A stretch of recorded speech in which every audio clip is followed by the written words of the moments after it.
Hey guys, in this lesson we're going to take a look at another one of the ratios that we were talking about before. This one's going to be the sine ratio. And whenever you look at these ratios, kind of think of them like operations. So like if you look at that expression right there, that symbol right there tells you to put a group of 2 together with a group of 3. So it tells you to add, and that'll give you 5. The same thing with the sine function. It's doing a certain operation. It says when you've got a triangle and you're given a reference angle, you're going to have a ratio of the opposite over the hypotenuse. Just like the definition of add means to take those two groups and put them together, when you're doing sine of an angle, you're doing a ratio of opposite over hypotenuse. So if we write that out shorthand, sine of an angle is going to be equal to opposite over hypotenuse. So if we do that for this one right here, sine of A is going to be equal to the opposite side, BC, over the hypotenuse, which is AB. And cosecant is just another way to write that ratio. It's just the reciprocal of it. And cosecant comes in really handy whenever you get into the later maths, but for right now they just expect you to be able to write what the rule for this one is.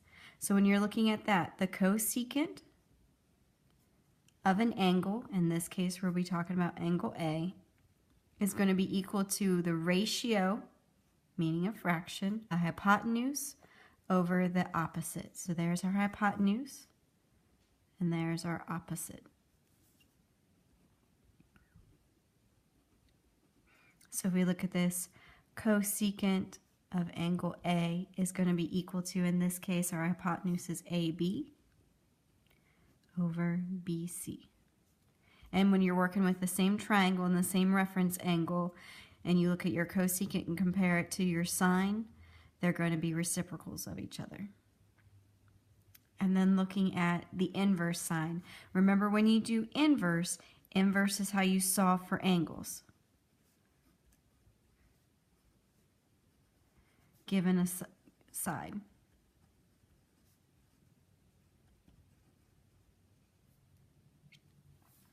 So in this case, you would be given an opposite and a hypotenuse. So notation for this one, the inverse sine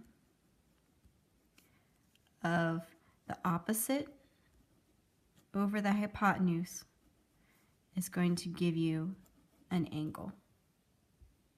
So if we make it match for this one where our reference angle is angle A, the inverse sine of the opposite, in this case, here's our opposite, and that's BC over the hypotenuse,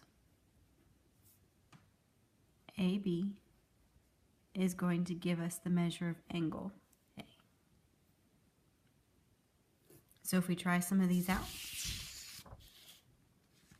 looking at the first one, they want us to calculate the sine of the indicated angle in each triangle.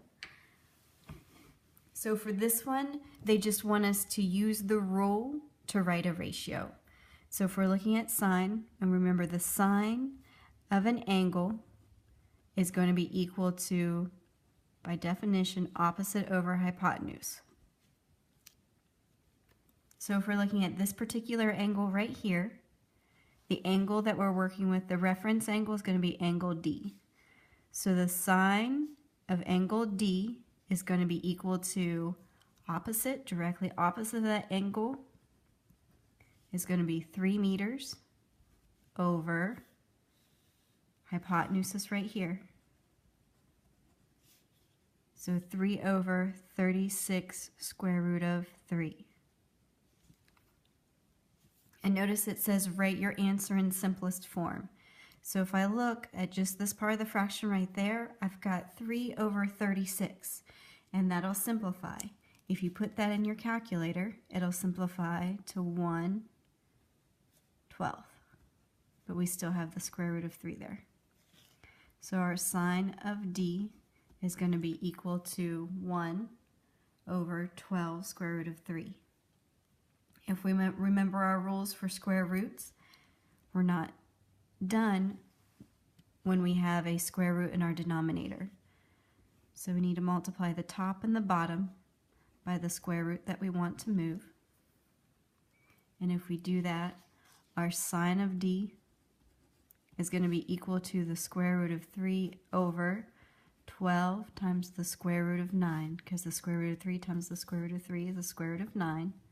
So the sine of angle D is going to be equal to square root of 3 over 12 times the square root of 9 is 3.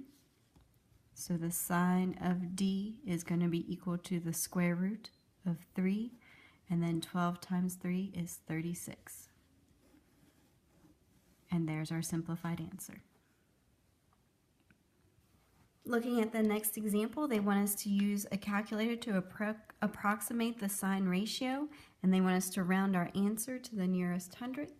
So if we do that and we type that in our calculator, and you've got to make sure you're in degree mode, we're looking at sine of 47, hit equals, and if we copy down what our calculator tells us, we've got 0.7313537,016.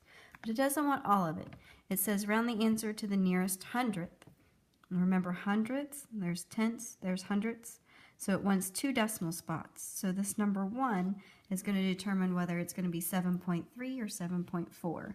And since the 1 is less than 5, this number 3 is going to stay the same. So 0.73. So the sine of 47 degrees is going to be 0.73. And make sure you try this out with the calculator that you use to make sure you're getting the same values before you do your homework, or you're going to get different answers for those.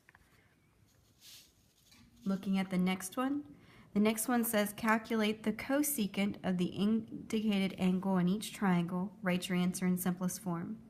So remember cosecant. Cosecant of an angle is going to be equal to hypotenuse over opposite, and that's just a rule that you need to remember. So if we do it for this problem right here, cosecant, and then the reference angle that they have us working with in this problem is F, is going to be equal to hypotenuse. Here's our hypotenuse over opposite. And there's the side opposite of angle F. So hypotenuse is going to be 25 over 15. And they want the answer in simplest form. So the cosecant of angle F is going to be equal to 25 over 15, simplifies down to 5/3.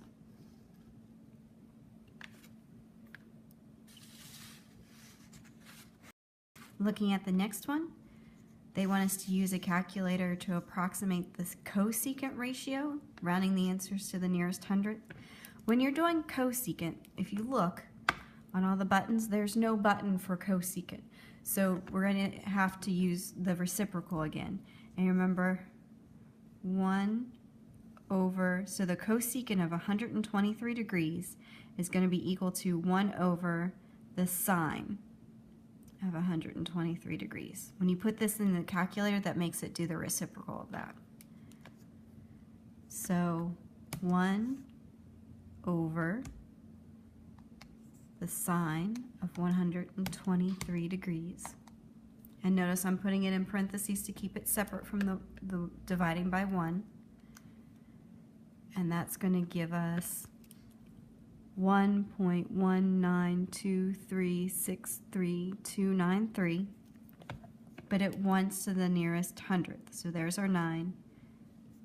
The 2's less than 5, so the cosecant of 123 degrees is going to be equal to approximately 1.19.